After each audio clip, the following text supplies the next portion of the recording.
buffer time? What is buffer time?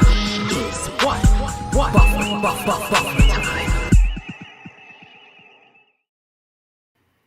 Hello, my buffer timers. After a month off for some unscheduled mental health and physical health break, we're back with a few of us. We're going to talk about the first 4 episodes of Strange New Worlds, a little bit about what we think about Prodigy, and give it some ranks. So let's go around quickly and introduce ourselves. I'm Dustin from Best of Trek, Worst of Trek.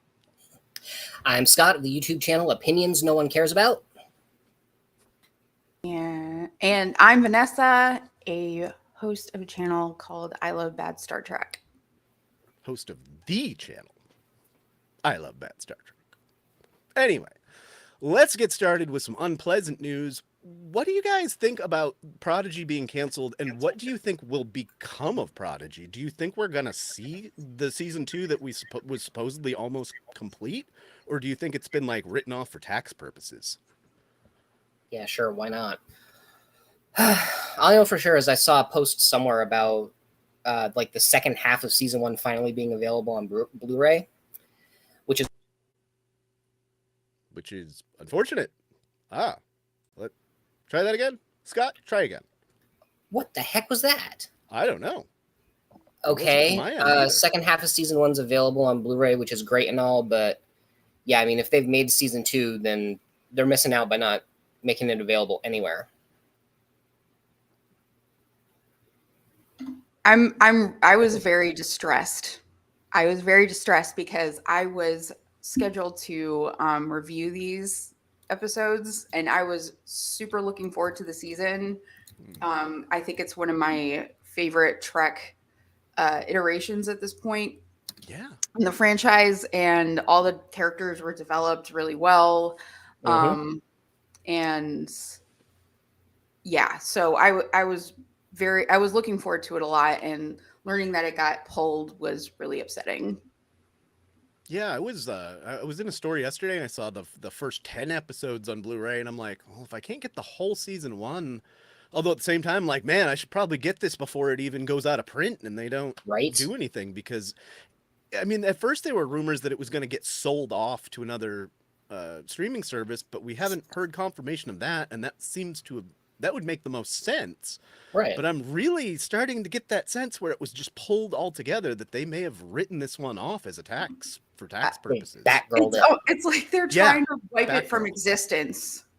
Which is unfortunate. It came out so good. Yeah. That was such a damn good character. He's one of my favorite characters in Trek, like, ever. Yeah. And I love this is a kid show. Rotok, one of my favorites, like, just amazing. And bringing back Janeway. Yes. Such a great way to bring her back and integrate her leadership skills in a new generation. Very sad. It is. I mean, I really hope this gets picked up somewhere else so we'd at least get that second season. I mean, that wouldn't be so bad with, with 10 episode seasons in general. We've basically already gotten 2 full seasons of Prodigy. If we got one more double season, that would be okay. That would be 4 seasons of a show. That would be an enterprise. Or at least leave season 1 up so that we can continue watching it. That's the real thing that is still like, well, it seems like they're going to sell it and they just haven't announced it. So, well, all the people that worked on it, I just feel horrible for them as well. With the strike going on and everything, it's not like a whole lot's going on. And so, like, not even being able to see the product of their labor is really distressing. That must be frustrating. Very true.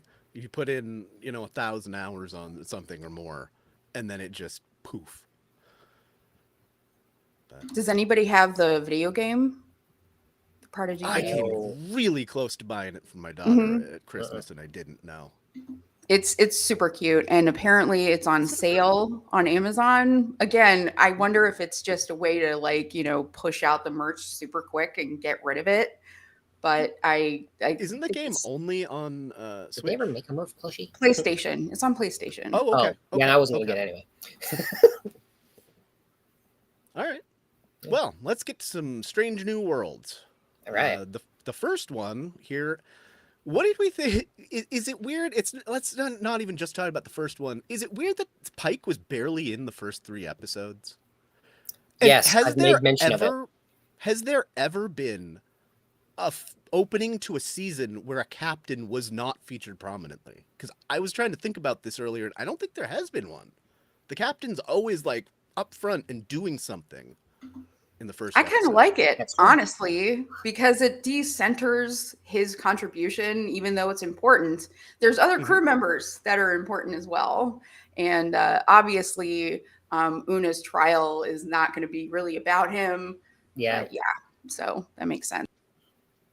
Yeah, but at the same time, I couldn't help noticing, we were 3 episodes in, and, especially after the third one, looking at it like, okay, this is supposed to be about, Pike and the gang before Kirk, but we've now seen Kirk more this season than we have Pike. Mm-hmm. Mm-hmm. And, I get the real life reasons for it, but I don't know. Maybe they could have written their way around it a little better.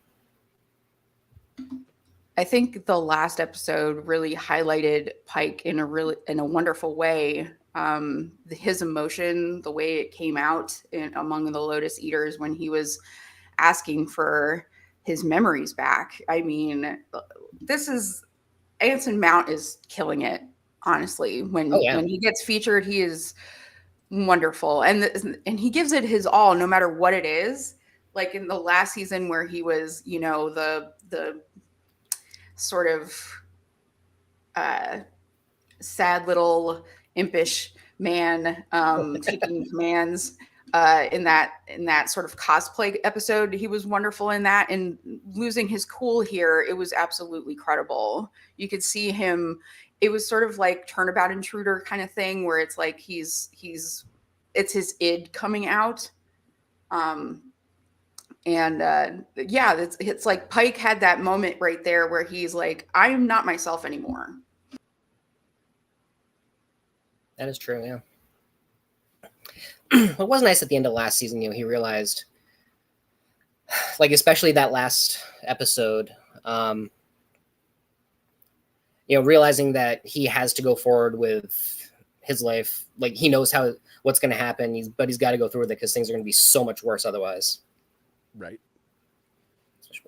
Go away. Yeah, I think that plays a lot into the third episode, which we'll get to. I guess we'll wait till noon because even some people might still show up just to talk Canadian about that. And yeah, I have a lot of thoughts about how Pike's previous finding out about how his future can unfold and how timelines fold back on themselves even when things are changed. So we'll come back to that. What did we think in the first episode about the drug here that made Mbenga and Chapel super soldiers? It reminded me of Requiem for a Dream when they had their pupils get bigger. Oh, yeah. It was like, this is very action movie. They're trying to shorthandedly show, I guess what happens when you do meth or something. This is your brain on drugs. And I thought, it's a narrative device. It's sort of a trope. But I didn't mind it. And I kind of enjoy Nurse Chapel getting to kick butt. This is true. It did seem a little out of place. So, like, you carry that with you all the time? Like you really carry it's like super soldier serum with you all the time? Yeah, I was kind of what do you think is surprised going to happen in sickbay, dude? I'm surprised we didn't see it come back in this past episode. I know they were all like, oh, no tech and stuff to contaminate the culture, but I thought Mbenga was going to whip that out at some point. But I guess he wouldn't have even that would have been, remembered like, that he had it yeah. eventually. So, yeah, whatever. I don't know. Right. We'll get to that one. He's got no memory and he's whacked out on rage virus. Yeah, that would be interesting. What do you I hope about... that this. Oh, I'm sorry to interrupt. No, go ahead. I was just going to say, like, I hope that the effect of the drug becomes a plot point later. Like maybe there's like a side effect that we run into. That's all. Or I wonder if maybe the Admiral Bag of Dicks there Jag of Dicks, as we'll call him. Vice Admiral. Maybe he will come back and try to prosecute, since he couldn't get Una or Pike or anybody. Ooh. He seemed like really hard at going against augments. I wonder if maybe he'll come back against Mbenga and or Chapel. That could be something. Oh no, maybe.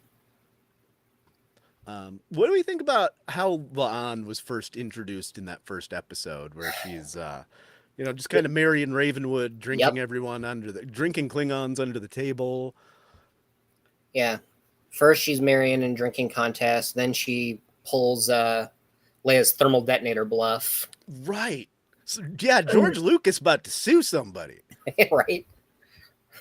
I need more money. I enjoyed this sort of. It's always fun when Klingons are challenged on feats of strength or endurance or anything like that, and I think that's sort of how they socialize. So for her to do La'an to do that, I think that she was trying to meet them on their level. Hello, Del. Well, that's fair. I'd like to know how she developed a tolerance for blood wine. Hey, Del. Hey, do I sound okay? Yep, you were Yeah. great. Thank you.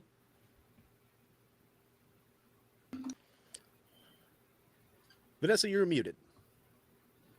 We were just talking about how La'an was introduced, drinking blood wine, and what that impression that left on you.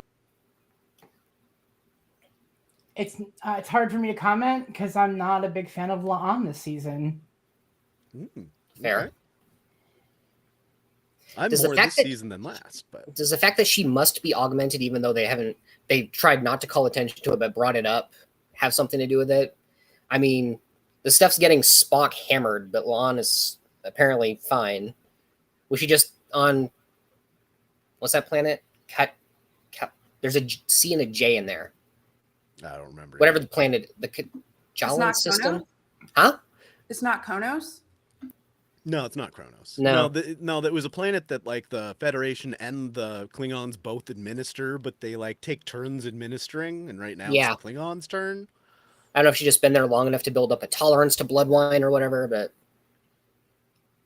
I feel like it's her low level augmentation coming into effect. Yeah, I mean, as far as we know, the only augmentation she has is that she like resists painkillers. So maybe that plays into like the effects of alcohol and intoxication as well. So I would thought make that sense. the genetic engineering wasn't something that you could inherit from your parents. The way that, yeah. So I'm just like, It's never been clarified. okay. Thank you, Dal. Well, I mean, all right. So to be fair, the original way that Khan and the augments were portrayed in TOS was selective breeding.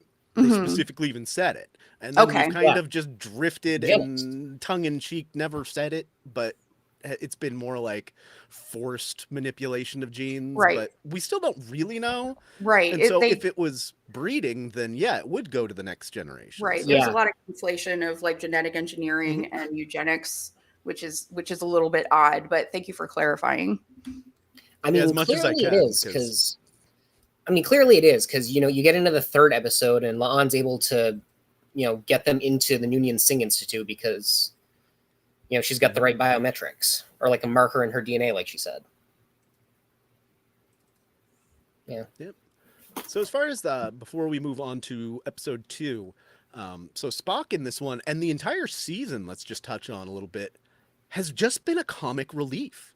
And it's been kind of different, and I kind of love it this season. We get to see this different side of Spock after seeing a mostly straight by the book Vulcan that occasionally lets his human side out. He's a little more easygoing, and he's always got a little quip. It's great. Yeah, I love that this is pre-Enterprise Spock. He's growing into himself, and he doesn't become quite so self-serious yet. And he's still, as far as we know, with T'Pring. So I think he's, got a little bit better of a work-life balance at this point. And Kirk is not his main squeeze quite yet. I like to look at Strange New Worlds Spock as being a Vulcan teenager, Okay. whereas TOS Spock is now a adult. Only because they're so long-lived, so he doesn't have to look like a teenager to be a teenager, but he could still be going through the growing pains of who am I, how do I relate in the world, Like, how do I want to identify? And that, I think that plays very heavily into the Strange New World Spock. And I can see where all of those threads can lead to the Leonard Nimoy Spock. Right. And not to hammer on this point, but that picture reminded me, and also I was kind of thinking about it, I think Spock might have been in command of the Enterprise more than Pike has this season as well. Yeah, I've had this theory, and I would have to sit down and watch all of TOS for a while. But I bet if you timed it, you would see that Scotty is in the chair more in TOS than Kirk. Really? I may take that challenge, bet. Justin.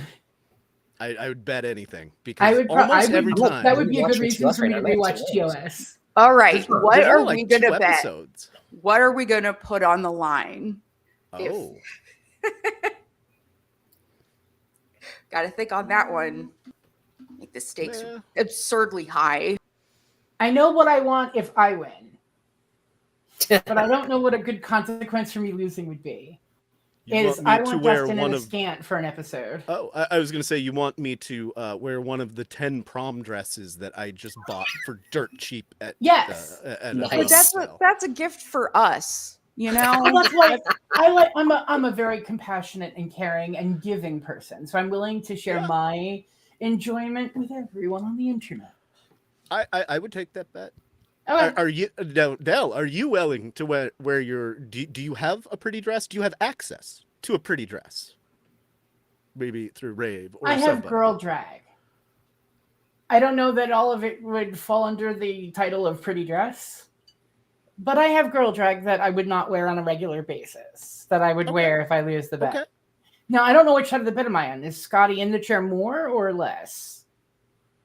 Yeah, you said you would take it, so Justin I'm seems saying that like Scotty more. would definitely be in the chair more All right, than then Kirk. I'm More, happy to play devil's less. advocate just for the fun of it. So I will look, I will do the timing, and I will report back. And are we going to measure this purely on screen, seeing in chair, or the times also when Scotty, you're left in command, and then we even check in with him a couple of times? I will Via take communication. Knows all about that. different statistics on either side. I will time how long who is on screen in the chair, and I will make a hash mark for every time someone is either communicating with the captain and it's Scotty, or if they're that sort of thing. I will make 2 metrics fair. for it. One will be, and then we can decide who wins based on the metrics.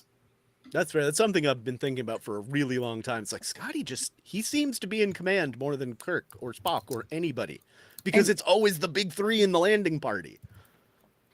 I just wonder why Una would not be commanding if she's second in command. Like We're they're talking doing about the same, TOS, but except for the in one. this one. Well, in this Yes. season, yeah. Yes, again, sort of like they don't completely fridge her for the season, but other than the episode where she's front and center because she's on, trial, Yeah. she's sort of like in the background as well. So Yeah. Oh, we lost you. Yep. Audio. You're mute. Vanessa, you're muted. Vanessa. sorry about that. And the last episode, she was just afflicted with the lotuses, and that was kind of it. And Spock was equally as affected, but he was on the bridge. Like, why? Anyway. Yeah, I mean, to be fair, the episode that we're talking about, she was in custody. So, I mean, yeah, she wasn't in command. And we saw her in basic command here in the 4th episode when Pike wasn't. Until, so. like, her memory got too bad and Spock Right. had to take over and then lost his. All right. So, is there anything else that anybody has about this first episode we'd like to talk about before we give it a quick ranking? How the Why- plot is kind of a like- rehash of Undiscovered Country. Yeah. I just want to know why there's such a strong theme of stealing ships without a consequence in this Right? generation of Trek. Like Lower Decks, Picard, everybody's just stealing ships and it's fine. Like, Yeah, as long as There it's must be for a good course on it reason. at the Academy. I mean, Discovery does it too. I mean, how many times has Burnham gone off script and taken, the Discovery somewhere else? Right. and Yeah. also like they it's like at the end they sort of balance it out. Well, we need to focus on the Gorn, and that's the bigger issue. So that's another element of this stealing ship thing, where it's like there's a bigger fish to fry. We can't really rake them over the coals for this one. Like, okay. Yep. All right, let's give this first episode a quick out of 10. I thought this one was okay, pretty good. This might actually be the best episode of the season so far for me, and I'm going to give it a 7.5. Wow. Or an 8. Somewhere in there. A 7.5. I'll call 7.5. So 7? No, 7.5. 7.5, Okay. I please. was just updating this, so. Yep. Vanessa. I would give it a 5. It's serviceable. I don't think even like mediocre Strange New Worlds episodes are pretty entertaining, because the characters can carry a show even if like the plot's kind of eh. I thought it was rather milquetoast, so 5. Yeah, that's where I landed. It was kind of middle of the road. It didn't. What it really made me sad is that it didn't grab me the way that the season 1 premiere did. Now, granted, they had a lot more to live up to in season 1, and so they had a lot more to prove. But it just didn't. It didn't make me excited for the rest of the season. It was just like, oh, that's another Star Trek episode. It's a 5. Okay. Gonna mostly agree. Yeah, totally middle of the road. Very borrow heavy. Wasn't particularly enthused with the idea of Mbenga and Chapel going all super soldier. And yeah, the plot being kind of a rehash of a really popular movie. About the only thing that brings it up even slightly for me, which is why I'm going to give it a 5.5, is the introduction of Pelia. I do enjoy her as a character, although I am quite sure at this point she's now getting hammered. You think? And I might be a little biased because I'm going to make my next video about her, even though some stuff has happened that's totally destroying my theory. So for me, 5.5. She knocks it up a half a point. Yeah, so we're somewhere around like a 6.25 there. I'm not even going to try and do the math. 10, because we got a lot to talk about. 15, 23 divided by 5. It's 5 and change. I don't know. In episode 2, I think one of the coolest things is right here for me, that we finally see just your quote-unquote normal humanoid characters needing a rebreather type thing. I thought that was neat. That is kind of rare in Trek. They do generally tend to beam down to planets where, they can survive. Don't you think that's a little humanist, though, Scott? Because you got to adapt to other cross-cultural things, and you have to, make an effort to adapt to what they're about. So Yeah. I really enjoyed that scene where he is in the lawyer's office and he is basically about to pass out, Right? from the lack of oxygen in his brain. Yeah, this chick's reaction trying to call his bluff. It's great. Right. I love that scene. You're going to die if you sit there. Okay. That's really the only time we get this sense of superiority, that like somebody can't breathe on their planet and they have an attitude about it. Yeah, that sounds like if we had trouble, if some class of people had trouble breathing here on Earth, there would be a group of people just standing there pointing and laughing at them. Oh, yeah. For sure. Yeah. And it's technically it's about as absurd as taking a fish and sticking it on land and laughing at it for dying, for and not being able to breathe air. Like, that's silly. Very true. So in general, how do you think this one stacks up against other courtroom episodes of Trek?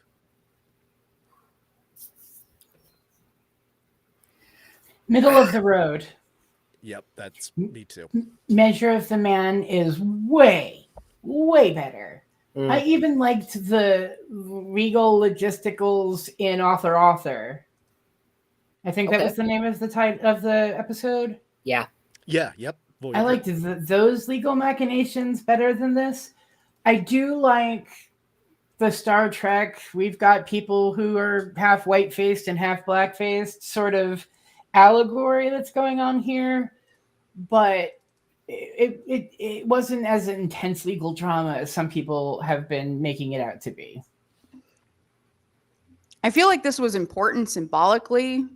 However, the way that it got from point A to B, what didn't make any sense, because they mentioned that she like sought asylum, but you can't actually seek asylum from the Federation in Starfleet. That's not how that works.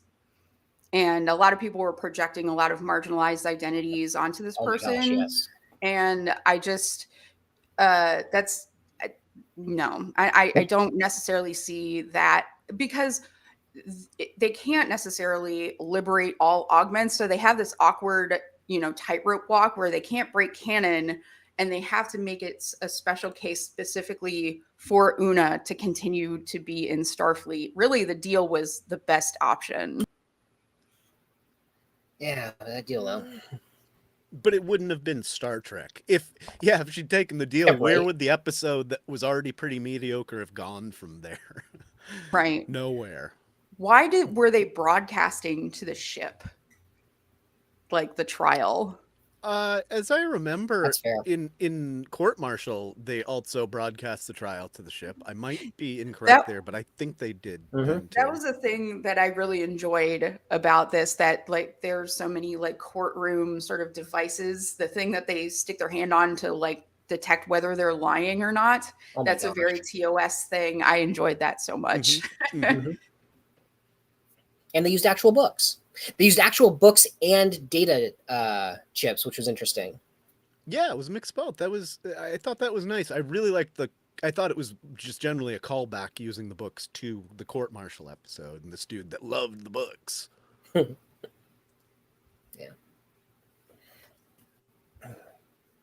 Yeah, for me, as far as a courtroom episode, it's like only maybe better than courtroom. I think it's better than author, although the actual court piece to that, even though the only problem with author is the court piece is like 5 minutes at the very end. That's true. So it's hard to even say that it is a courtroom episode because it just kind of gets thrown in there, and that's the best part of the episode, but it's not much of the episode. True. What about Devil's Due, Dustin? Where Gosh. Picard is litigating with the devil. I really like that episode. That's one of those guilty pleasure episodes for me, but if I have to look at it objectively, this one's probably better than that. It has a little bit more stakes. It's not as cheesy. It's not a Star Trek II script repurposed in TNG 20 years later. So that's the thing. It's not like it's Death Wish, which I really enjoyed. The And biggest that's thing, a good Voyager courtroom episode.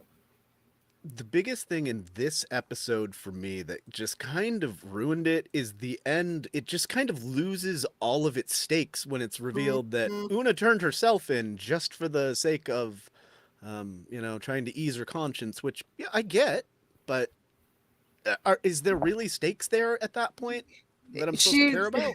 It's one of those things where it's like you can either keep something to yourself or, get the guilt off of you by telling somebody the thing. So this was mainly in service of her, to assuage her guilt rather than actually making a difference. So which actually- it's a pretty self-centered thing to do. She could have just kept it closed and nothing would have happened. Yeah, that actually bothered me more watching it the second time because she says to her lawyer, like when her lawyer tells her that she's like there to make a grandstand. She's there to stand on a soapbox and make this about more than just Una. And Una's like, well, but you're not here for me. But you turned yourself in and you wanted this to be about more than you. What the? I'm so, that I want to like this episode. It has all the stakes, it has all the build up, and then the payoff just. Yeah, right, because they can't entirely, assimilate augments as Federation citizens, because that would break canon. Because then we wouldn't get the things that happen later, especially with eugenics wars and things like that. So yeah, Bashir. or like after the this is after eugenics wars, obviously, but yeah, like it would. Bashir, we wouldn't have what happens to Bashir either. So Exactly.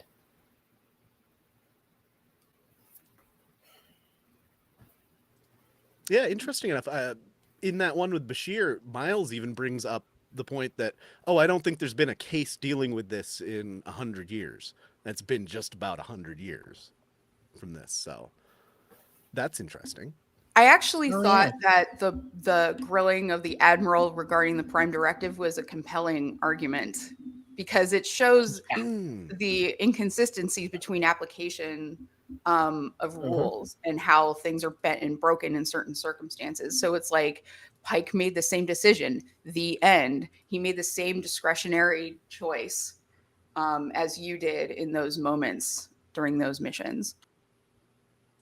But meanwhile, she's also laying groundwork so that when her final speech comes out, like, oh yeah, and like April did in this situation and that situation, and how bending the prime directive is a good thing, even though she was also using it as a way to get all of his testimony thrown out so that he wouldn't say whatever the prosecution was trying to get him to say that would damn her. Which he did.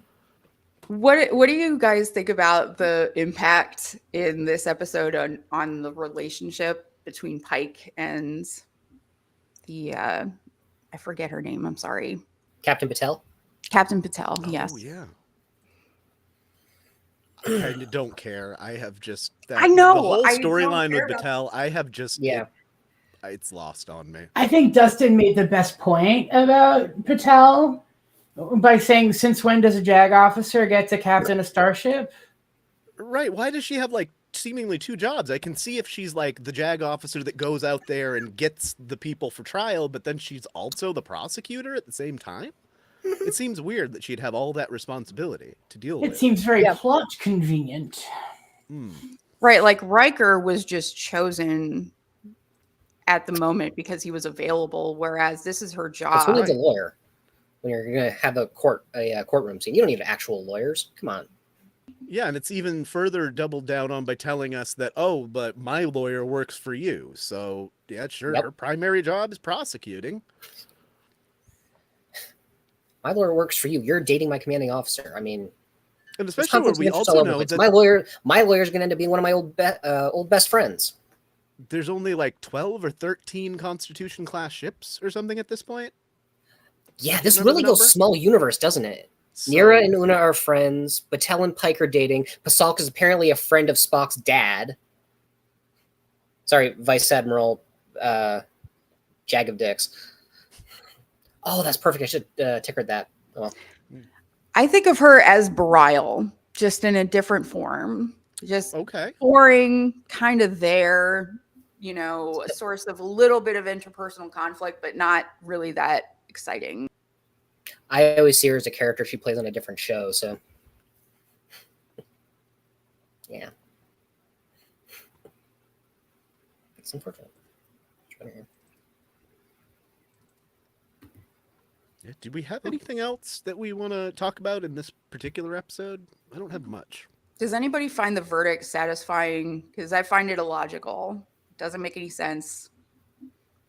I find it Star Trek convenient. I mean, it's what we knew was going to happen. We'd already seen trailers that show Una in other episodes, so we already knew how it was going to turn out. It doesn't feel like a civil rights victory if all she's getting is, shelter within Starfleet. Right. It's not. Right. I feel like the episode was trying to convey the ambiance of Law and Order, but didn't really come through with the law or the order parts. So that's why the end felt really kind of insignificant, is they never even fully stated, like, here is in the handbook what it says about augments. So let's talk about like letter of the law versus interpretation of law. That would be interesting. It would. They could say the verdict is attempted, I don't know, tomfoolery. And this is what the punishment for that would be.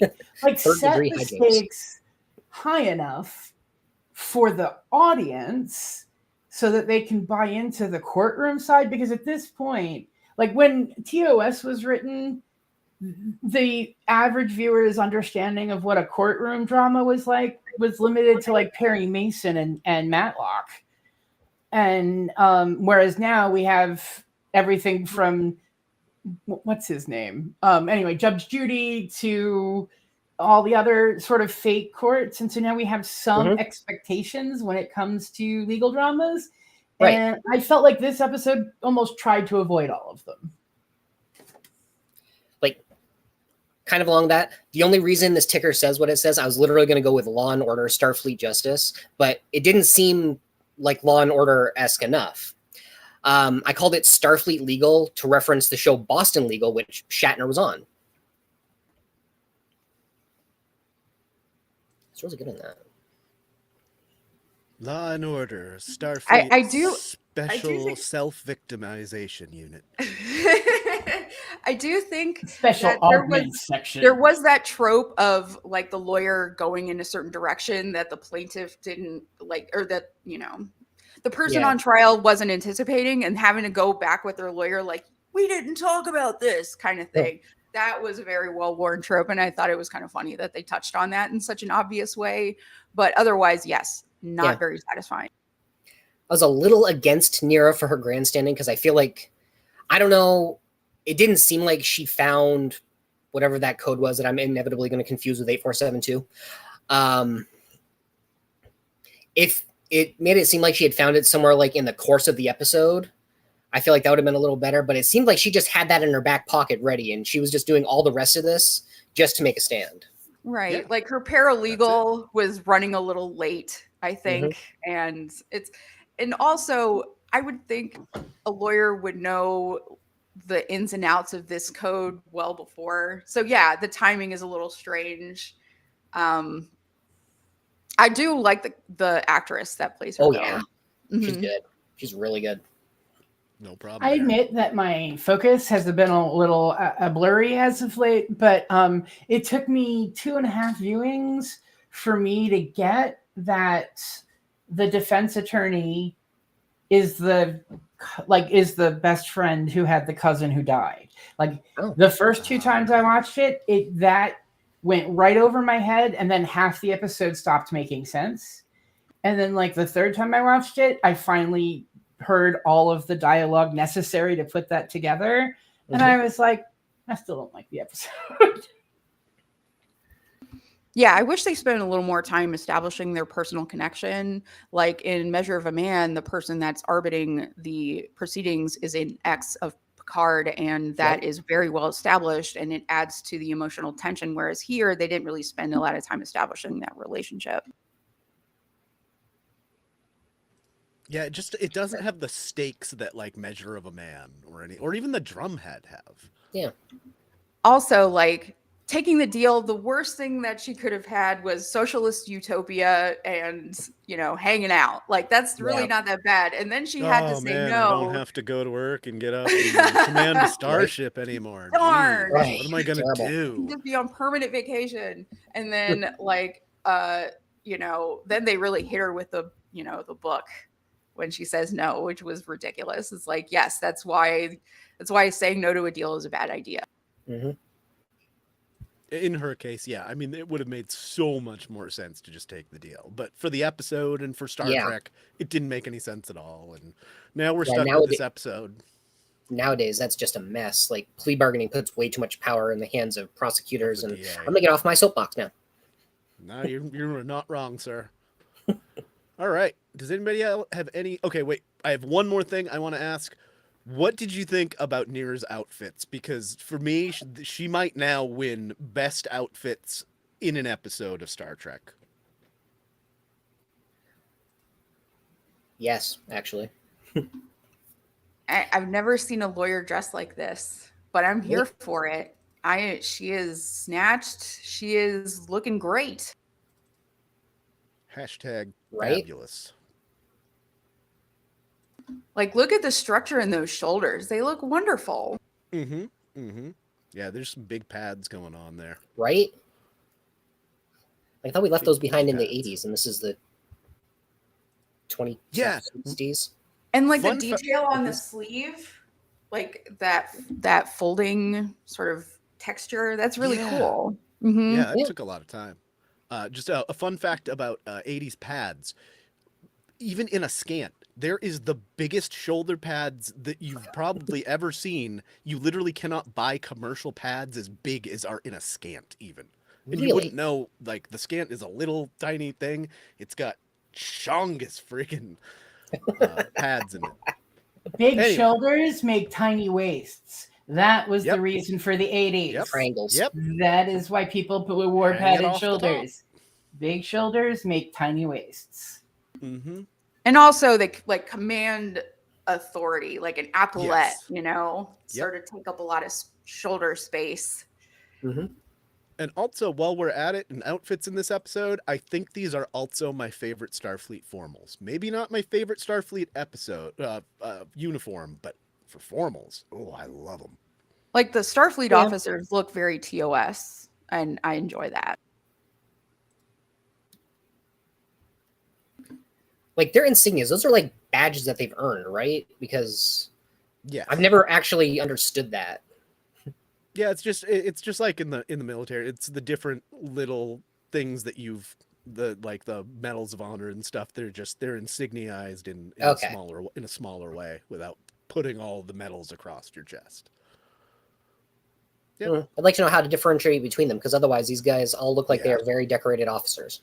I Yeah. thought it was more that like it was like that it was a different insignia altogether that Mhm. represented that they were not space explorers but JAG officers, because I think being able to recognize that on sight could be very important on a starship, Mm-hmm. and not just grab the first general you see, but find one that actually is wearing like a command insignia. That was sort of where my brain went with it. Sure. That's fair. All right. What Let's is give- everybody? Oh, sorry. No, go ahead. Go ahead. I just was like, don't they see the irony in this setting of like looking at somebody and not acknowledging their rights as a person, you know, like just on an emotional level, they don't see, like they're so rule bound and blinded by Starfleet protocol that they can't see, like, this is like a ridiculous premise to begin with and like a weird thing to rake somebody over the coals for.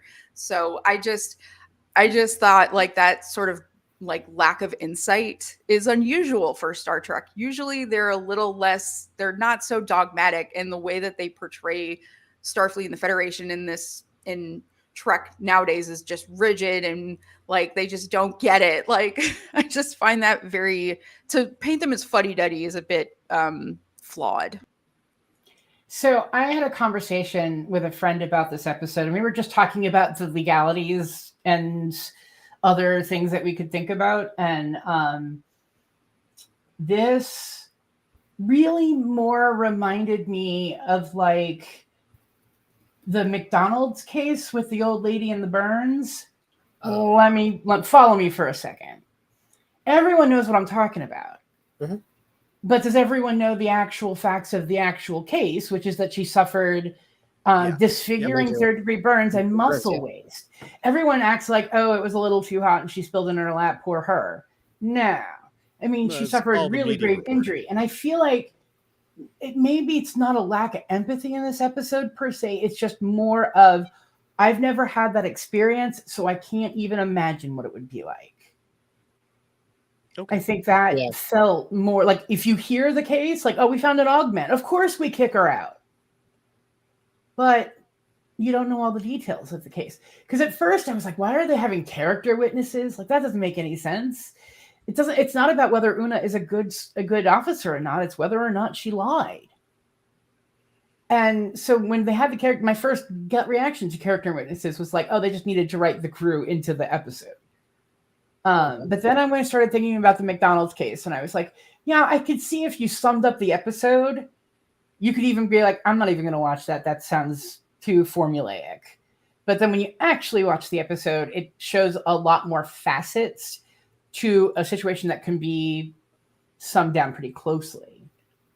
Does that make any sense? Am I on left field? No, No. I think you're onto something. Okay. Yeah. All right. But we gotta move on, so let's do a quick out of 10 on this one. I'm going to give it a 6. Same 6.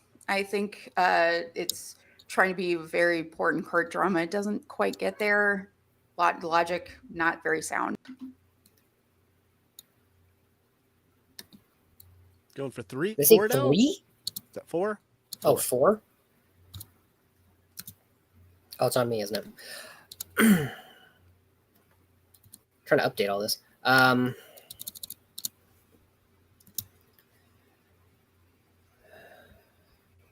Probably no higher than a 6, yeah. Yeah, it really tries. It wants to be It Measure did try, of a yeah. Man. It's definitely paying homage to Measure of a Man specifically. And I wanted it doesn't to be get better. there. I Yeah, spent that's why more they of changed the it. episode wanting it to be better than watching the episode. That's why my score is so low. Right. It's like, Okay. yeah, I just really wanted it to be better. So we're right around a 5 1/4 there. Yeah. All right. So moving on to tomorrow and tomorrow and tomorrow. I'm just going to preface, I have nothing good to say about this episode. I hate rom-coms, and that's what it came across like to me. Wow. So I'm going to take a little bit of a break. Fair. Hey, that's okay. It's okay. Okay. Because, like, I still don't know how I feel about this one. I've seen this one more than any of the other episodes so far this season, and I still don't truly know how I feel about it, and I'm glad I was sick and didn't do an initial thoughts video. Okay. Is it the episode as a whole, or would you say some of the plot elements, or the way they're trying really hard to retcon some established Trek canon? Oh God, it's all of the above. Because there's some real ups and some real downs in this one. Right. I've said a couple of times already, like my biggest folly is the stupidest thing ever. Who in the actual fuck eats a hot dog on a wheat roll God. with no condiments? There's something wrong with you. Plain hot dogs are not okay. Tourists wow. in New York City. Those things are like in a hot tub of their own juices for years, and But people that is really what put that in makes their body. them delicious. Yeah, New York That's City what hot dogs are makes good, actually. them delicious. But you still If need I a little could ketchup boil my and hot dogs mustard. in the same water for 3 weeks in a row without stinking up God, my no, apartment, that's no. how I would make them. Bye-bye. Well, And then you got the New England dog where we fry it in peanut oil, and it's so much better. I don't boil hot dogs. It's gross. I enjoyed the sightseeing of Canada. You know, Toronto is that lovely. was cool. Yeah. I thought it was just silly that like they put so much stock into a single event being the cause for whatever comes next, and it's basically like they condensed Picard season 2 into a single episode, which is really as much plot as that season has. So that makes sense. So Okay. Yep. The only thing that like I find really bizarre is that no matter what path humanity takes to get to the stars, they always build the Constitution class starship. Oh my gosh. Said that in so many places. We're launching like, nice ship you have here that looks exactly like the one I serve on, even though you couldn't possibly have the resources to build it, considering the Earth is a trash hole at this point. And You have the everybody same is ship, even. you get similar uniforms. Mm-hmm. I saw an interview with the actor who plays Kirk, and he says, "But this Kirk is born in space," and I'm like, "That's the thing you want to highlight." You know, That's what he was born in space when he works in Iowa. No, he was born in space. He only works in Iowa. I felt like there was a big missed opportunity here to have rolled out James R. Kirk. Oh, yeah. Yeah. Missed opportunity. But I'm sure we'll have Paul Wesley back as yet another mirror universe version of himself. We have not seen. Yeah. Okay, we have seen the version of Kirk in the universe, but we barely, haven't yeah. like seen him do anything in universe. There's something about the plots in this particular season that are very comic booky to me.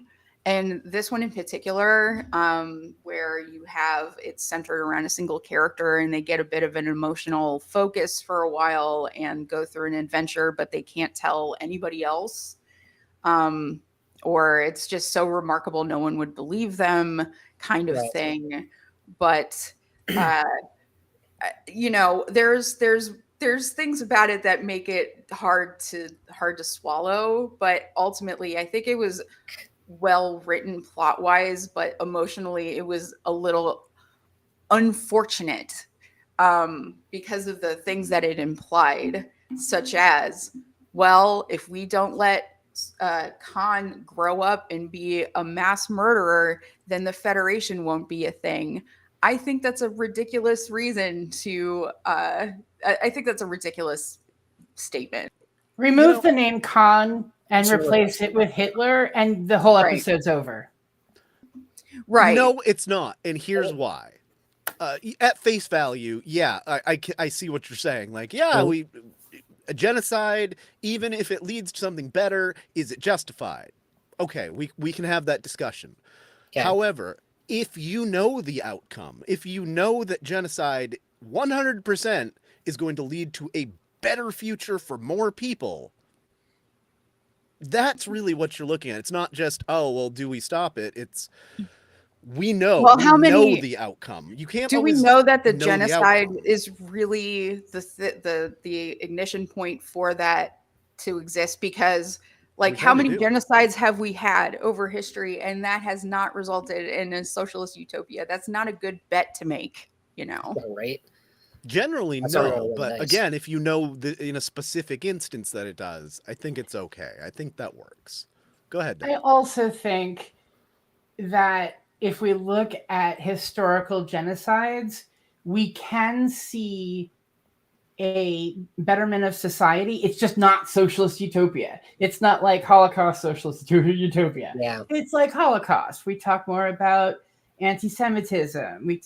And I know I'm not coming from a very progressive looking viewpoint on this, but, and I didn't like the episode, but I feel like if I were to see that in the episode, the idea that saving Khan means there's still going to be a Holocaust, but it's going to turn out to be good, I don't like that moral question, and I don't like those kind of moral questions in my Trek.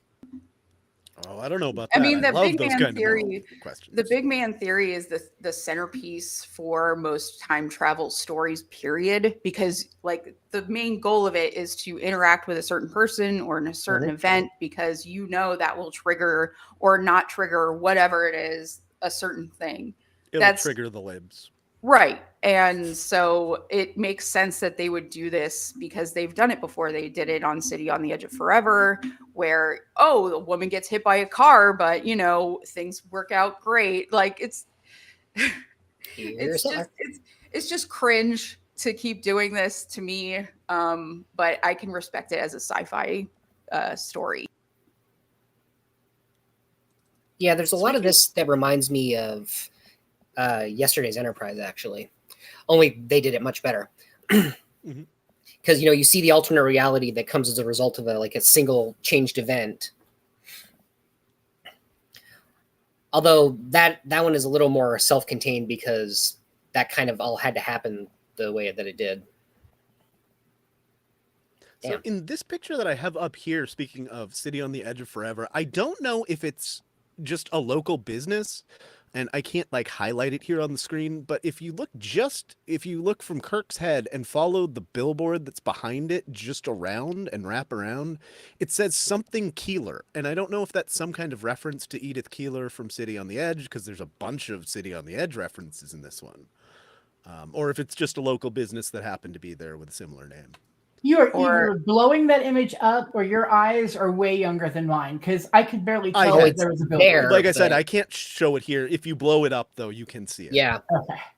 I had, when we first came out, I looked at all the little things just to see, is there a reference here? And that was the only one I could maybe find. But also, there's this weird, I haven't seen anybody touch on it, but there's a movie poster both here and it's shown in a couple other scenes in the background for Blood Train, which doesn't seem to be a real movie. So I found that interesting. Probably a good thing. But Maybe it doesn't it's a seem to have reference to- anything to track. Maybe it's a reference to Garrison Keeler. No, it's actually I don't spelled know. like Edith Keeler. I've seen it in a few other That's right. places.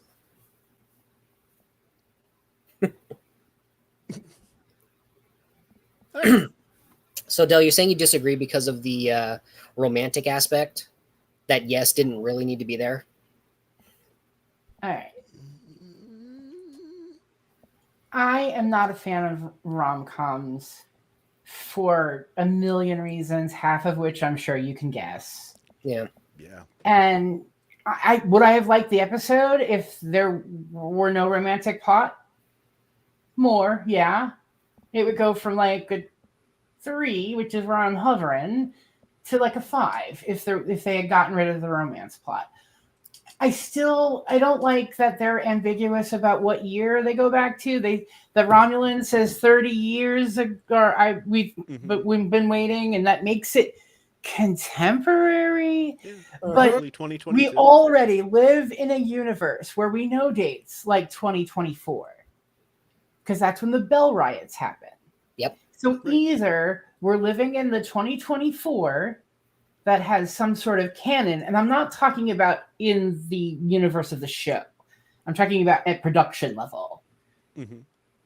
Either we have to at some point invoke canon with the time travel episodes, like at least even if you say you're going back to a different history, hell, and put the news ticker on like Bell riots narrowly avoided, or even whatever.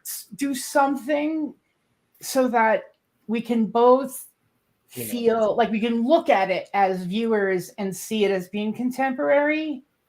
But outside of Toronto, that might be a little bit more of a challenge to nail down exactly when. And the Romulan agent gives us a round figure, which I never take as like gospel. Right. If she had said like, I've been waiting 37 years, that's gospel. Right. I've been waiting 30 years. That could be anything from 25 to 60. I don't know. But that's the other part of the episode that just got me, was the lack of any sense. Like, make Picard season 3 or season 2 references. Make references to the Bell riots. I mean, the eugenics wars is the only thing they refer, and they're retconning it as they refer to it. So that was the other thing about me as a Trek fan. I don't like fan service as much as other people do, but this is something I was looking for. That was one of my bigger complaints. Yeah, that was like my biggest pet peeve of this episode. I love time travel stuff in Trek, but the fact that they never once seemed to try to establish what year they were in, especially when they're going back to try to figure out something that had happened apparently in both of their pasts, but they're not trying to figure out exactly when they are to, strive to put right what once went wrong. Like, that's kind of a major faux pas on their part. They're just hoping their next leap is the leap home. I mean, really. Wait, what? They're just hoping that their next leap is the leap home. Clearly. The only Called thing Enterprise Bacula to the future. The only thing they did to sort of establish time and place was the fact that they mentioned, Canada, and the fact that everything's commodified. So it's clearly pre-Federation, but not much more than that. And eating the street food, which is a risk. Right. Being so awesome at chess. Like And going to Vermont, I mean, I will give this one extra points because, it's Vermont. If there was one little piece of this episode that I could memorialize forever, it would be the Pelia scenes. I am a Pelia fan at this point, but I also agree with Scott that I'm worried she's headed toward Hammerville. Exactly. 4 episodes, and in half of them. Yeah. And I think that, like, I have no idea how old Carol Kane is, but if Patrick Stewart is getting too old to be Picard on the reg, I could see Carol Kane agreeing to a more limited scope. But I love her. I love the Guinan-esque, like, please trust me, go do this thing because otherwise you and I will not be the same. Right. Like from Time Zero and from Picard. But the idea being like, I have at least someone in the episode has a general sense of the over scheming history of the whatever timeline we're in, whether it's the Prime timeline or the Kirk and La'an timeline. Like, at least she's consistent, both in the character concept, but also the whole idea of like, I'm the same person. Like, I am the person that we talk to about stealing antiquities as the person that we're talking to about stealing antiquities. And she runs an antique store. Yes. Right. Yeah, That last picture was not real, by the way. I just, need to point that out. There is I no was about to Vermont. ask you if when I go to New Hampshire next week, if I can take Vermont taxi and No, come you see it. can't. It's not a Oh, thing. Damn. Okay. I just want to know how they made it over the border. Twice. Yeah, My twice. Right. That's, yeah, I was Oh, just you had to gonna bribe a touch on border this. guard? Yeah, it had to be a little bit more than that, buddy. So Yeah, and I like live a on the whole- border of New York and Toronto. You don't need a passport, but there's a special kind of driver's license that you can get. That's true.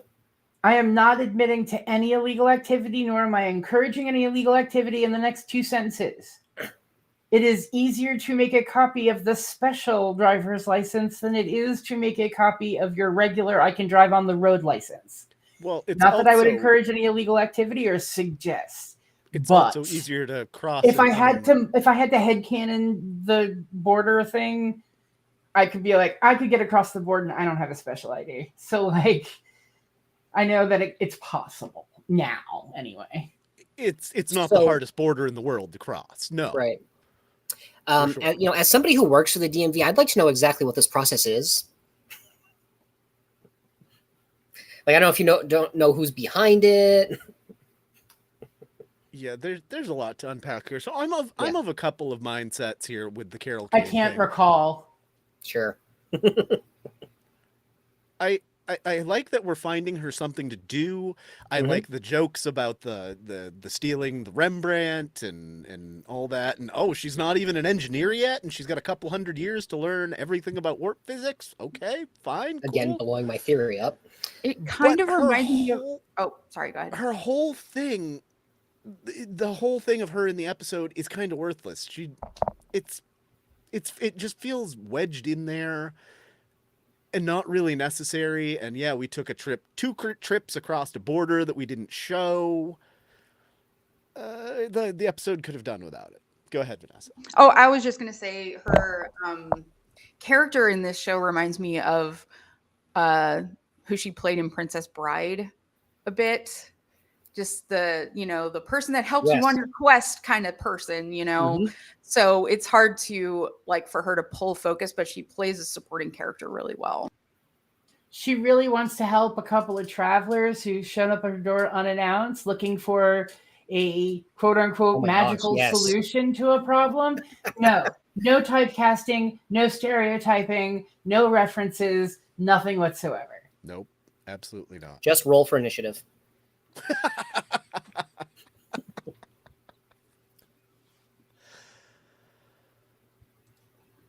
Okay, let's get to some more things from this episode. What did we think about Khan at all overall? And specifically, what did we think about the name of the institute being the Noonien Singh Institute? What the hell was Because that? I find it weird that you named it after just one kid that you're keeping here, and it wouldn't be like the Soong Institute. Or that we didn't get a chance to get Brent Spiner in there for just one scene. Just give me one scene with Brent Spiner, please. So I have a theory that every time they need, a Soong or Data or whatever character he plays, Paramount shines what I call the Soong signal, like the bat signal, and he just sees it and it's like, it's time. But apparently they forgot to. I guess it's because he would have had to play the same Soong twice, which he just doesn't do. That's not a thing. Right. I mean, he didn't really say much because he's a child. I would have liked La'an to have some sort of discussion, a heart to heart, about possible life plans in the future. Some sort of like, no, we're not going to kill Right. a Not killing a child. child. I know that the child death quota is way below where it should be for season 2 of Strange New Worlds, because season 1 had quite a few. But with this, it's like, I wish there was some sort of like effort to make an impact on this child, knowing what will happen later. But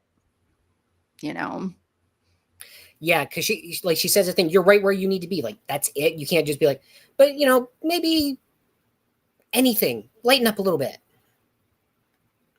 Like, are you getting taught anything about empathy? Maybe you should.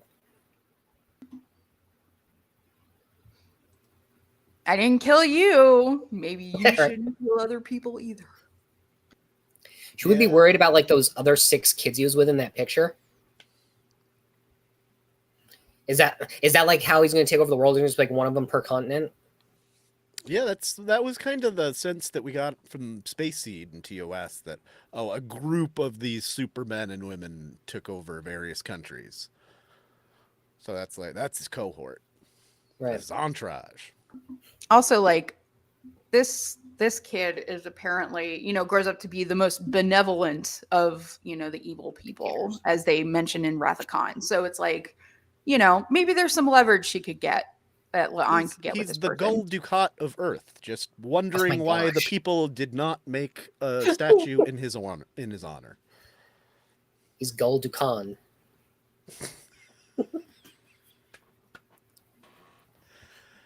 Yeah. Nice. Okay. So for me, this one is a lot like the last episode we talked about. If you pit the last episode versus all other court episodes, it kind of falls in the middle, kind of lower middle of the road. Same here. There's been a lot of time travel in Trek. Not all of it has worked. This worked better than some, at least, overall. It's a start to finish thing. Though the ending I find weird. If some random person showed up in my quarters wanting future tech, I might ask a few more qualifying questions before I just hand over random tech to them. Anyway, I give this one 5.5. It's pretty good. It's better than the bottom, but it does not reach the heights of the top. I would give it like a 6.5. I think it's a solid sci-fi story, where it centers on a single character having an experience that they can't tell anybody. I think that's a pretty well-worn thing, but it works here. The romance, not really something I care about. I kind of like the romance, and I hate rom-coms too.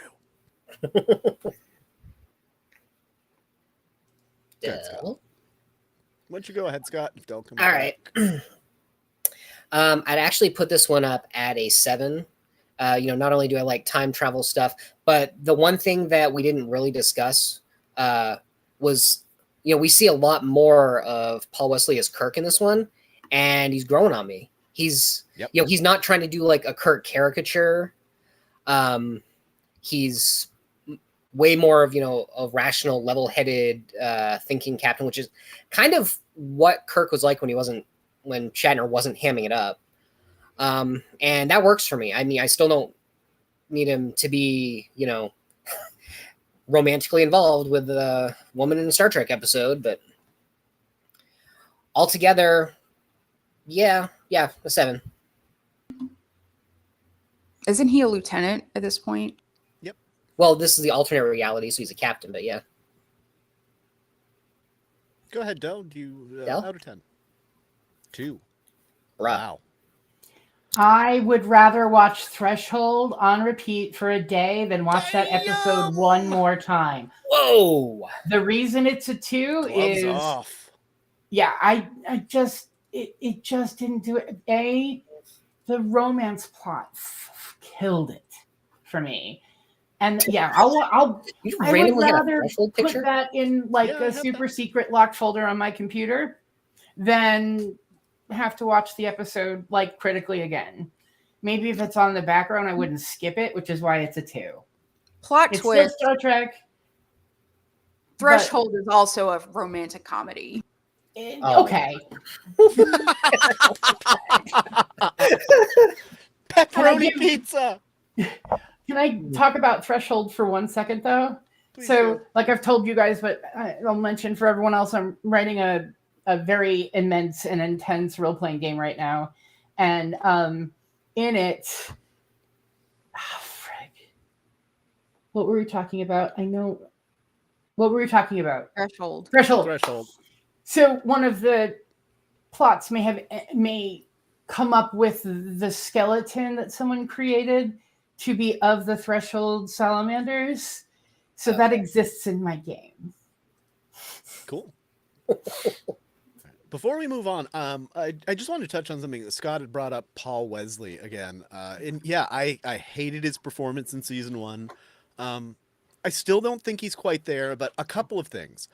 For one, yeah, these are alternate universe versions, so all right, we're not playing the same Kirk, but in the same vein as Spock this season is the comic relief, and clearly something's going to happen to him between now and TOS that makes him a little more serious. Something's probably going to happen to Kirk to make him a little less serious, which is where it is. The only other thing I want to say is that I disagree with Jesse Gender this week, or last week's review on this, saying that, oh, if you don't like this, it's because you don't like that he's not playing it like William Shatner played Kirk. I'm like, no, because I love Chris Pine, despite those movies being garbage. He felt like Kirk from minute 1. Paul Wesley, he still doesn't quite feel like Kirk, but I'm more here for it. He did a much better job in this episode. I just want to pepper to that, though. I just watched a video about when Quentin Tarantino wrote a Star Trek movie. And one of the things he brought up in it was that the actors in the J.J. Abrams movies were being encouraged to emulate the actors of the older characters, like emulate Kirk, emulate Spock. I think that's one school of how we could deal with older characters becoming young again. Mm-hmm. But I think what I like about Strange New Worlds is that we're getting to see completely different takes on characters that are still fed by canon, but aren't dictated by that. That's what I like about the difference between Strange New Worlds and some of the other offerings in the franchise. Yeah, sure. And occasionally I am like, okay, this is supposed to be, Pike show. Maybe let's see a little less of Kirk. We know he's going to be captain of the Enterprise. People who don't even like Star Trek know Kirk is captain of the Enterprise. We don't need to keep calling attention to him. He's not there yet. I enjoy that, we're not fighting, but gunning for more screen time for the characters that we want to see, because that's like a good thing. That's me with Uhura and Una, honestly. Like Uhura is a little bit pulled back. Like you can kind of see where her character's going, but I would like to see like this new dedication to her job, how that's playing out. Yeah. Yeah, I was kind of surprised that we got Uhura back so soon. Like, all right, so she went back to the academy, graduated, and she's already back a few months later. Cool. Yay. All right. Neat. Moving on to this week's episode, Among the Lotus Eaters. So we're starting with more of the Captain Batel stuff that I think we've all agreed it's here. It's not so queer. I guess I'm used to it. I mean, they were a little heavy with the foreshadowing when she gives him, that medallion or whatever. It's like, oh, this is supposed to help lost sailors find their way home. I'm like, oh, and this is going to be an episode where he loses his memory. You want to bang on that a little harder? I was surprised a lot of other reviewers missed the fact that medallion came from Galt, the world that Worf was raised on. Trek Culture and a couple others missed that. I still think the whole plot line would have been better if they had no opening scene, and when they return, she sees that he's wearing it as a pendant and says, oh, that's the thing that you got from the place from where Worf used to live, and I gave it to you. And he says, I remember, fade to black. So you get to keep your little Patel scene, but it doesn't have to be about romance. It can be about the powerful emotions and memory. I mean, that's what most of the show is about, which I think is amazing, which is why this show is not going to be a 2 for me. Because I really liked the way that they were playing with that concept in different ways throughout the entire episode. The idea of a memory being an emotional thing rather than a factual thing. Because as we know now in neuroscience, that memories are not like digital recordings of events that have happened. They are heavily influenced by emotion. Oh God, are you sure you want to get into neuroscience on this particular episode? Because if we get into neuroscience, this episode becomes like a 2 for me. Because none of it makes any effing sense. And my psychologist wife was watching it, and at first she's like, "Why don't you like this?" I'm like, "Just keep watching, And she's like, "Yeah, that doesn't make any sense whatsoever." By the end,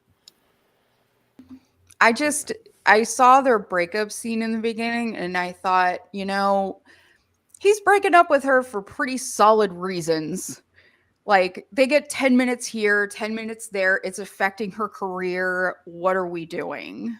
Like, so for him to characterize himself later as an idiot for having done that was not the vibe for me. I felt like, sometimes like it just doesn't make any sense to just like have 10 minutes really flies by.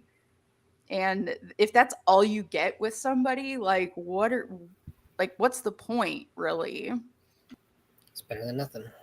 It's better than nothing with the right person. I'm in a long distance relationship with someone who is also chronically ill and disabled. Oh. So when we get video chats that are 10 minutes long, they're the most valuable 10 minutes in that month. Aww. So, and I get that, I mean, we've been together for a really long time and it's worked for us, but there's been work to make it work. But that was probably one of the emotional hooks for me for this episode, was this idea that when you have so few memories of something that's important to you, like, how do you hold on to that? Like, I love this woman. I've been with her, I honestly don't know how long. But I see her once every other year in person because it's really hard to get us in the same room at the same time and be well enough to hang out, much less do anything else. And so I get it. And it's something I've always, like, I got it with Janeway. I got it with Harry Kim. Like, this idea that when you have a very small amount of memories of someone who matters a lot to you, those moments matter. And so the breakup to me was also interesting with the idea that maybe their relationship currency is different. Like, my relationship currency, you have to sit and listen to my stories. I cannot be in a relationship with you. And you know what? Rave will tell you, will listen to the same story. Not only me telling it to you, but listening to me to tell it to other people 100 times. And I want you to react like it's the first one every single time. Even when you correct me and I get facts wrong. Like, right. So to me, that was a big part, I think, of why I got emotionally hooked into the whole episode, was the idea of memory is very important to me, and storytelling is very important to me. And a lot of that is how to encode small pieces of detail into bigger concepts so that you can remember them. That's why I wanted that symbol to be more symbolic and less literal. Right. I really love that perspective. Honestly, cool. Thank you for sharing that. That was a nice share, Nell. But I gotta say, I think Pike was just a dick here. I mean, Batel goes out on a limb for his friend and tells him that. And what does he tell her? Well, maybe we shouldn't anymore. That felt like a weird moment to break up with somebody, but I don't know. I would just think, like, it's the guilt. He doesn't want to be responsible for torpedoing, in his words, her career. He doesn't want to be responsible for, like, making her reputation less than because she was passed over for a promotion. And that meant a lot to her. Like, what does a Starfleet Commodore do? Not a clue. Probably only one job and not commanding a starship and not commanding a starship and prosecuting. You get to choose. Like, would It you be? also oh, go ahead. Sorry. Well- That scene also makes me feel like Pike is the secondary character.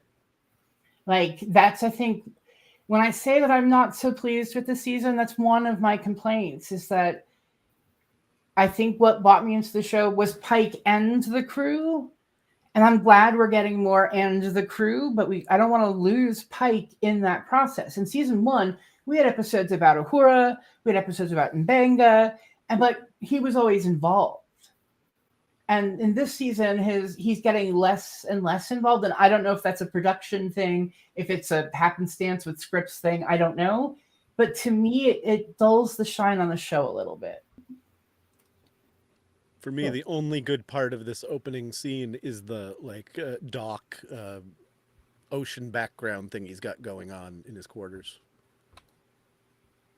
Oh yeah. I like that. You think a lot. he's a parrot head?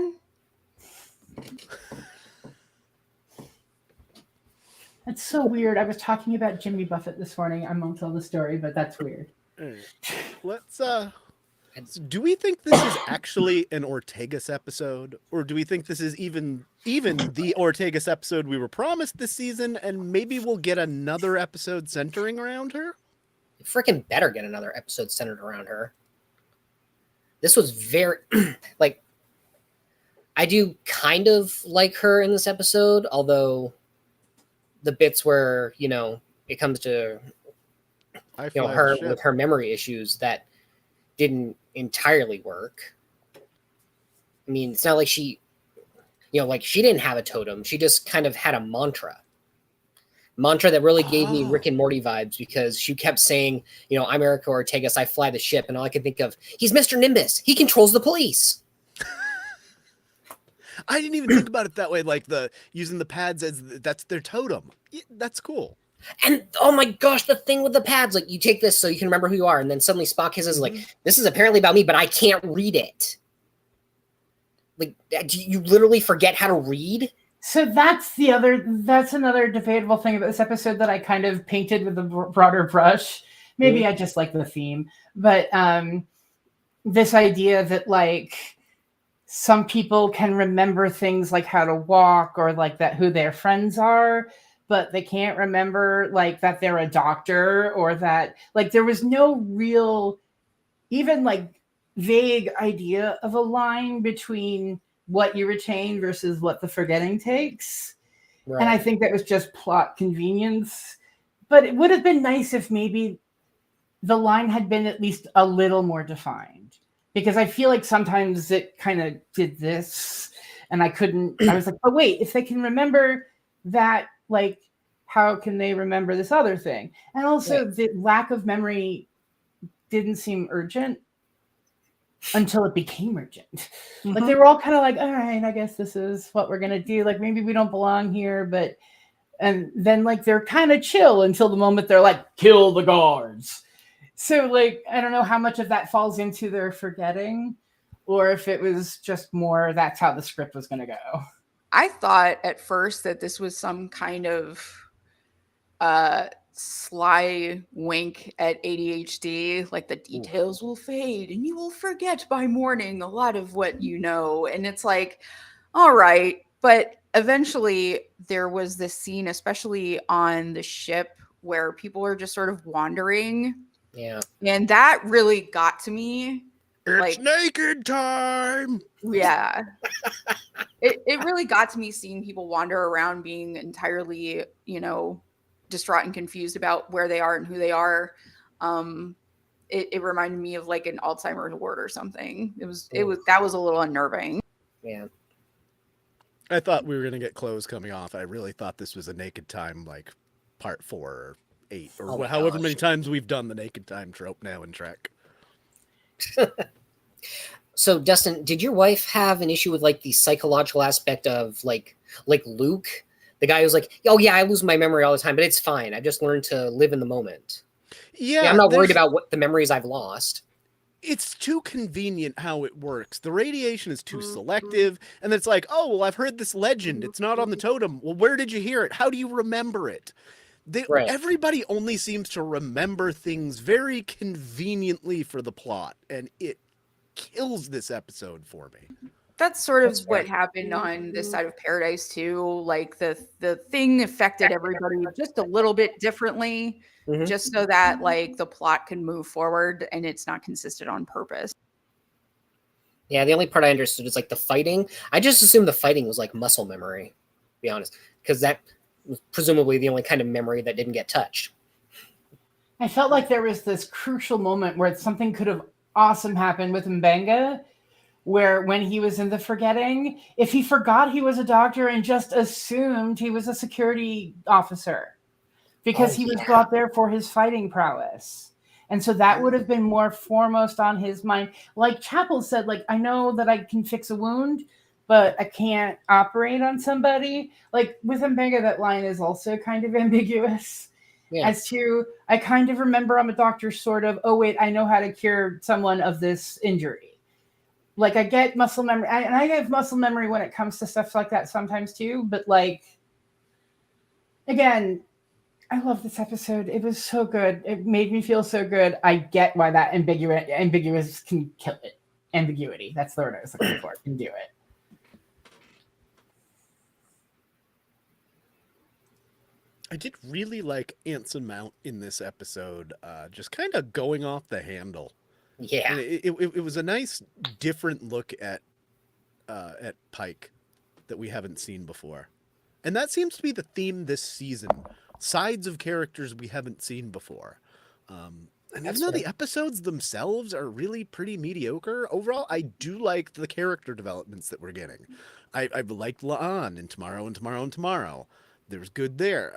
I don't think we really got enough about Una in Ad Astra Latin. Her monologue was good. Yeah, but so far, and even the stuff we got about Spock and other people randomly in the first one. So that seems to be what the season's about. And I'm here for it anyway. But like, it's just funny how flat Ortegas is in contrast. She just goes to her room. And by the way, she can understand language still. That's not something you can ever forget, I guess. And she like just goes up and says, I'm Ortegas and this is what I do. And that's just the mantra she says. And that's just basically as deep as her character gets throughout this thing. Yeah. And also she's somehow able to fire phasers, although I'm pretty sure at this point in history, there's like a whole team that's supposed to be involved in that, like down in engineering or something, like working with phaser banks. I thought that was a little convenient too, using it to just cut right through that gigantic asteroid. No, just fly right through, no problem. Like that was a great shot in the trailers, but then when you find out what it's for, it's like, well, this doesn't fit. It doesn't make a lot of sense. I enjoyed that visual. I'm not usually somebody that's like into, special effects and graphics and things like that. I don't pay too close attention, but that maneuver was pretty cool. I agree. She has definitely shown herself to be the best pilot in Trek. That's that's the only thing we know about her. I fly the ship. It gets around. And she flies it really well. She is 10 times Tom Paris, who he even crashed some stuff. Right. Nobody's got a shuttle crashing tally like Chakotay, though. Don't ever let that man fly anything. Tuvok wrecked a couple too. Yeah, well. At least one, yeah. I think more than one, but yeah, okay. I can only think of one, but there probably is another one. Everybody, the shuttles on Voyager really took some pounding. And yet they always had more. They must have had that vehicle replicator long before Prodigy, and that was your explanation. Right. I did find Ortegas's terror at the circumstances to be very believable.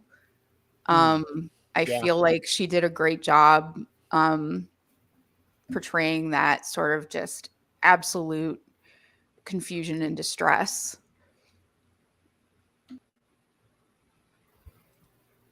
Yeah, I'll give you that. Like Spock, the weirdest thing I think we've gotten from Spock isn't all the humor, but when he's just like, I do not know. He's so flat, and he has no clue what's going on. He doesn't even know how to react. Like you said, like, yeah, she's very believable, and she at least reacts, and Spock is just kind of there. I could relate to Dell, Spock. are you trying to say something? You were muted. I was going to say that's because the memories are triggered by emotion, and he's Vulcan. Now, although he's half human, so he gets, like, he's affected, but he can't pull up memories as easier as other people because he doesn't have emotions attached to them. Yeah, but That was that's how I saw it anyway. In the same way that, like, in TOS, Spock seems to be immune or reacts to things slower than humans because he's a Vulcan. That's sort of where I went with it in my own head, was like, oh, he has no emotions attached to anything, so therefore. Yeah, but it was like established at like the first episode. Mbenga was saying, you control your emotions with these blocks that you have set in, but you've removed them, because he did back in whatever one, All Those Who Wander, I think. So it kind of feels like now, in retrospect, it kind of feels like this should have affected him a little bit more. Damn, I can totally see that. It was kind of like that. It wasn't quite the salt monster thing where, oh, I have copper blood and that's why she's not after me. Whereas in this, it sort of affected him kind of. It was sort of like Data in Naked Time. Yeah. Naked Now, rather. Yep.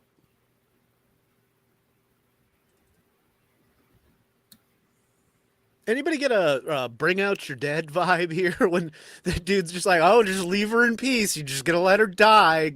She's got to go to her dying hole. She's like, I'm not dead yet. It drew immediate Go ahead. It drew immediate correspondence with me with, I can't remember the name of the episode. I think it's called The Quickening, when my memory is for nothing today. When the doctor goes to a planet where people are dying of a disease, and their plan is just make the death easier rather than fight the disease. It's an interesting concept because a lot of Eastern philosophies are built around that. In fact, I mean, Tibetan sky deaths are you go out, you die in a field, and then the vultures eat you. Yeah. So it's interesting to bring some of that into a culture, is the idea that, like, death isn't always a horrible thing to be avoided, but that's also just my personal theory on life, so I could be biased. But I liked that there was another culture that was like, hey, maybe a better death is better than a terrible life. But of course, Star Trek's never going to agree to that. Yeah. I mean, there was that Worf episode where he's like, come on, stab me. We're friends. No, not going to do that. The only thing that bothers me about that one is the extreme difference between Picard and Sisko on that point. Because the first time Picard's like, Riker, dude, he wants you to kill him. You should probably kill him. And Sisko's like, no, not on my station. The hard difference between captains. Just the only other thing I have about La'an is, does she remind you of Arya Stark here? I mean, if they need an older Arya for a Game of Thrones thing, here you go. They're Christina Chong. Oh, yeah. Look at that. All right. Does anybody have any other questions about this week's episode? What are they going to do with this Yeoman who's declared himself king of the planet? Yes. Exactly one of my nitpicks. King of the Andals and the First Men. Get me started. Yeah, like, oh, I'm stranded on this planet. What do? I know. I'll become a warlord. Yeah, it reminded me a lot of the race of the actor playing a warlord wearing the kind of costumes they were. Yep. It's a little problematic. I mean, I'm not calling it like my memory's shot. The bad episode of Generation with the African people. It wasn't that bad. Not quite Code of Honor, but Code of Honor. But if you didn't think Genghis Khan during this at any one point in time, then you're not me. No, for sure. Yeah. I just love that, like, without the constraints of Starfleet code, this person's just a full dictator. Like, I'm Mhm. stalling it up here. I have no reason to leave. Everything's great. Y'all can go. Like he has this jurisdiction over this. You know, in other instances where this happened, like the Omega Glory and Bread and Circuses, it's never a good thing. It was never okay, and the plot's never really great either. But at least in those ones, it was like, oh, well, these people, they really probably had other choices to blend in and not take over the planet.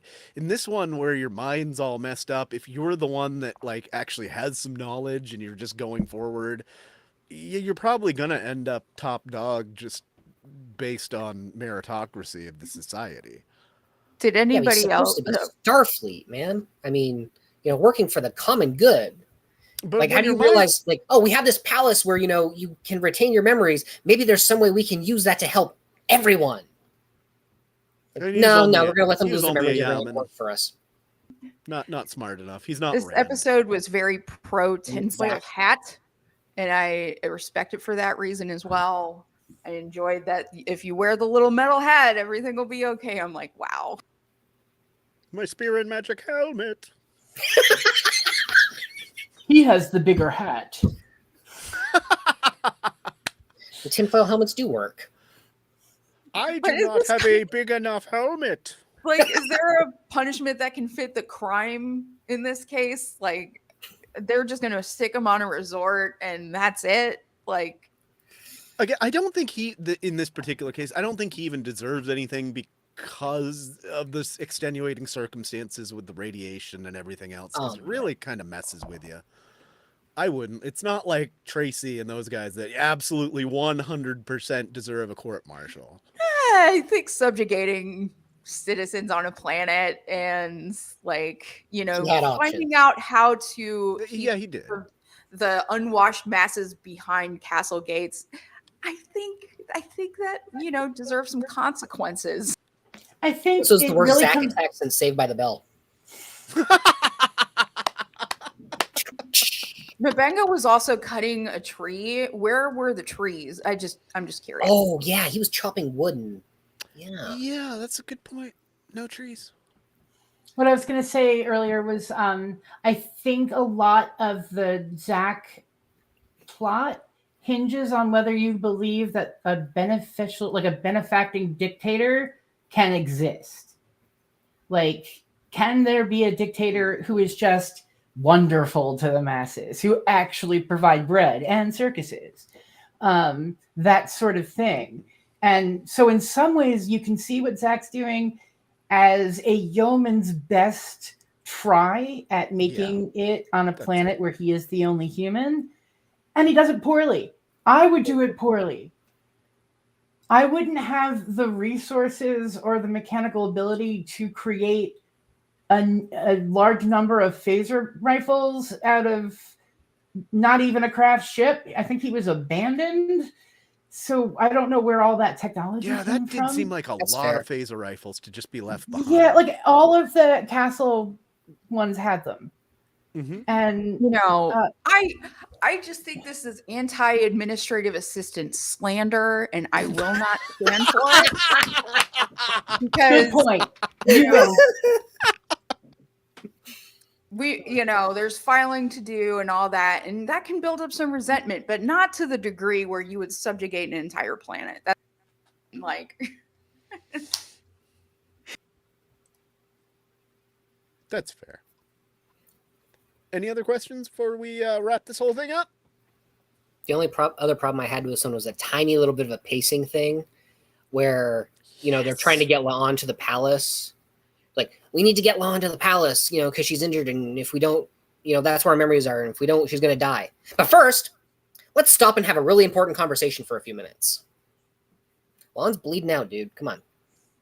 In general, this one just bored me the whole way through. It never quite climaxed. It's just, this was the ultimate edgelord of Star Trek episodes. I thought it reminded me of like the TOS episode where they go to like the haunted castle, or Oh God, not Cat's Paw. Oh Christ. Cat's Paw or something like that, where it's just sort of schlocky but fun. But this was actually, to me, done well. The memory thing was inconsistent, but I found it very entertaining. And Anson Mount's acting was great. This is way better than Cat's Paw. Everything is better than Cat's Paw except Mary Code Honor. Oh my god, I can't even with Cat's Paw. Yeah. Okay, well, I'm going to give this one a 3.5 out of 10. It did not land for me. I was bored all the way to the end. The ending really didn't do it for me. It was not the Ortegas episode that's been promised to us since last Star Trek Day. This was the first thing we ever saw of the whole season. And we were like, yay, Ortegas, we're going to get the Ortegas episode. And then I saw the previews and I was like, it's going to be the Ortegas episode. And yes, Ortegas plays a part in it, but I wouldn't call it an Ortegas episode. So 3.5 for me. Go ahead, Vanessa. I would say this one's an 8. I found the sort of ancillary character who is with Lon and Pike, sort of guiding them through this world, to be a very compelling character. I found his resolution at the end to be extremely satisfying. I really enjoyed Anson's levels of acting in here, and everybody was just kind of great. Love the story. I feel like it was also just sort of fun. Yeah, I enjoyed it. Okay. I liked Eternal Sunshine of the Starfleet Mind Very good. at like an 8. I didn't like We Don't Talk About Ortegas at all. Okay.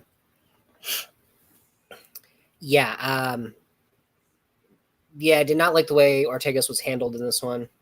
This reminded me a lot of a very, very bad Dana Carvey movie. I don't know if you guys have heard of it, called Clean Slate. Plays a private investigator who gets in some kind of accident and then winds up, he loses his memory every time he goes to sleep. Mm-hmm. So this is at least better than that by a little bit. So the philosophy's a little off, the pacing is off, and I still say, like, a random Starfleet officer isn't going to set himself up as a warlord, but all in all, I would hit it at about a 6. All right. So Oh, very There we different go. scores on this one.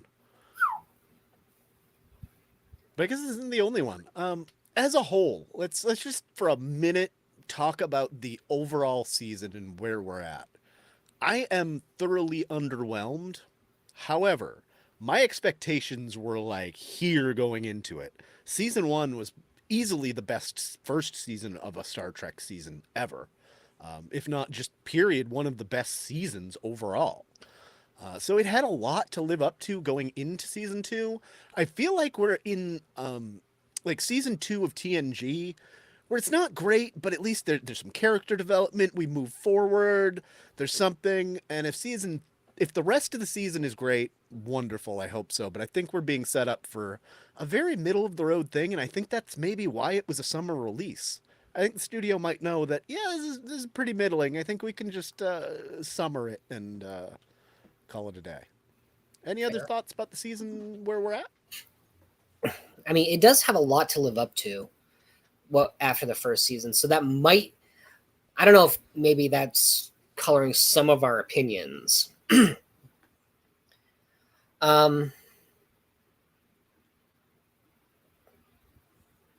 But it's not like bad. I mean, I think I ranked Broken Circle the lowest. It's definitely improved since the first episode. I have a misgiving or two about the next one, but that's that's for another stream. But I'm still looking forward to where it's going, and not entirely for the Lower Decks crossover, although I am still pretty stoked for that. I still think Strange New Worlds is like the best live action Star Trek out now. And I feel like, the reason that they can kind of do these sort of episodes where it's a little tropey, a little comic booky, is because the characters are so well written and they're believable, and you can buy into the ridiculous things that they go through. I can believe that La'an is challenging somebody to a blood wine contest. I can believe, Una turning herself in. I actually do believe that. Like, it's a ridiculous plot point, but I believe it. And I do believe that Anson would be changed without his memories, because it's his foreknowledge also that colors him as a human being. So I feel like I can live and breathe in this world that they have built comfortably enough where it's like, if the episode's okay, I can still feel like entertained and satisfied by it. Yeah, I agree with that. I mean, there's nothing that I like hate this season. So far, I mean, there was an episode last season that I absolutely hate, way worse than anything we've seen so far this season. It's at worst middle of the road track. Right. It doesn't, for me, it doesn't reach any highs, but it's not bad. Nothing we've seen has been bad, I don't think. Yeah, exactly. We're like 14 episodes in. Are there any episodes that like you would review on your channel, Vanessa? Like, are they that bad? The only one that even came close was the one where they were cosplaying. That's the only one. Even though I liked the, acting in it, as always, I just thought the plot was really goofy, and I thought the ending was really schlocky. But it's not something that I think goes toward that direction of absolutely being 100% skippable. Like that would be like, that's the rubric I use. Not like, oh, it's absolutely unwatchable, but like, can you get away with not watching it? I still think it's entertaining. And that's the thing about Strange New Worlds. It's like, it can get away with like, not being, at 100, but it would be really great if they could get like the messaging a little bit clearer.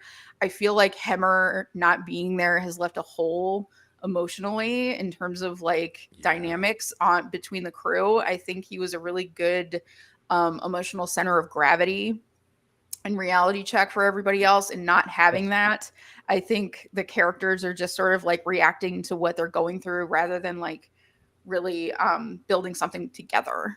And I would really like for the crew to become more of like a family, as they have on previous episodes or previous iterations of Trek, and I feel like it's a little bit fractured, and it would be really nice to see them work as a team. Yeah, we need a more ensemble episode. One final question, and then we'll get out of here. What do you guys think about the rumors that one of the future episodes this season may be a musical? I can't wait. It would redeem the entire season for me. And I know that I'm probably the only Trek fan who feels this way. But like I am looking forward to that more than the Lower Decks crossover, which I am looking forward to. But fair. I'll be very surprised if it's not Subspace Rhapsody, because that title practically screams musical. It's gotta be. I absolutely love that. And, Uhura, hopefully this is her time to shine if that's the case. I think it's long overdue, honestly. Anson Mount is a very good singer. Mm-hmm. I think Trek has needed one of these for a long time, and I think a lot of folks look down their nose at this, but I think it's fun, and Strange New Worlds knows how to have fun. Buffy the Vampire Slayer the musical, of which I am not a fan of that show, charted on the Billboard 100 when it came out, the music from it. No idea. So if they can do that, then I'll go back and rate that other episode an 8, whatever. If they can pull that off. If it's cheesy and like Music Man musical, I still like it, but I wouldn't like it as much, I guess. I guess sort of where I hope the middle road, I kind of hope for a jukebox musical. Do you guys know what that means? No, I've heard the term. Okay, so Anne Juliet is a jukebox musical because it uses songs from Alanis Morissette. American Idiot is a jukebox musical because it uses Green Day music. Oh, okay. So like it's popular music, usually by a single artist, that's used to populate a musical a musical book. I can't see that happening in this case, but I would love it if they found some like obscure, not totally obscure, but some sort of sci-fi themed band that put out, or they just choose sci-fi theme like like Major Tom, like bring in maybe some space themed old music. That would be awesome. Or if they do original music, please just hire someone who knows what they're doing. You're saying we need the Beverly Crushers in actual Star Trek. Yes. I also enjoy how many, homemade musicals have been based off of Star Trek, and like, the Klingon Christmas special where everybody's singing in Klingon. This is a love letter back to that kind of thing, and I enjoy that so much. I also was so confused that they never did it on Discovery, because you have 2 cast members from Rent on there. Right? Like, why? Yes, it's so awesome. So it's like funny that they're doing it in this, series, but they did do, the Minutes theme song with the cast, but it's not like an episode. It was just the cast singing it. But well, that's gonna be stuck in my head for a while. Thank you. I'm not a fan of musicals as a whole. The only way I think it would work for me is if it's an extension of that short trek and we get the rest of some Gilbert and Sullivan from Una and Spock. I want the rest of Modern Major General. If it could be a jukebox of Gilbert and Sullivan, I think I would actually give birth to a small child. All right, that's fair. That's fair. See, we found a way that this can work that we can all agree on. Yes. Oh, Let's go. Now I'm here for this musical. But if it's not Gilbert and Sullivan, I'm going to give it a 2. So, right up front. Everybody knows. Okay. All right. Anything anybody else wants to say about Strange New Worlds before we get out of here? It's not my favorite season of Trek at all. Well, if it weren't a Trek show, if it was just a drama show that had similar plots, I wouldn't be watching it still. I'm here for it more than Picard season 3, for sure. That's really. Oh god. oh, yes. absolutely. 100%. I'm not saying that Picard season 3 is necessarily better or Picard worse. I'm just finding that metric interesting to me. Oh, I am 100% saying Well, just 100% of comparing recent seasons, I 100%. assume. Just season 3. Season 2 is this is more akin to season 2 of Picard. I think it's got some real ups, some real downs, and it doesn't always work, but it doesn't work on a meta level either. I don't know. Season 2 is my favorite season of Picard, so that could be a little bit of where maybe you and I disagree. Really? Yeah, I'm saying I like season 2 of Picard. It's got some downs, but I like it more than most people. I'm a season 1 lady. Oh wow, that's my favorite. I'm an outlier in that respect. I think you're rare enough with that you they there. put you in zoos. Right? Look at the Not person the biggest who fan of loves season 3, but I'll still Picard take it over the season first 1 stand in their glory. All right. Well, this has been fun catching up. I would like to thank all of you wonderful people who came here and spent a couple hours on a summer Saturday morning, and all of you who've tuned in. And we'll come back probably next week. No definite time or date because it's summer and we're just kind of working around when everybody can get together. So keep checking in. We will be back. We'll talk about some more Strange New Worlds. Until then, live long and prosper.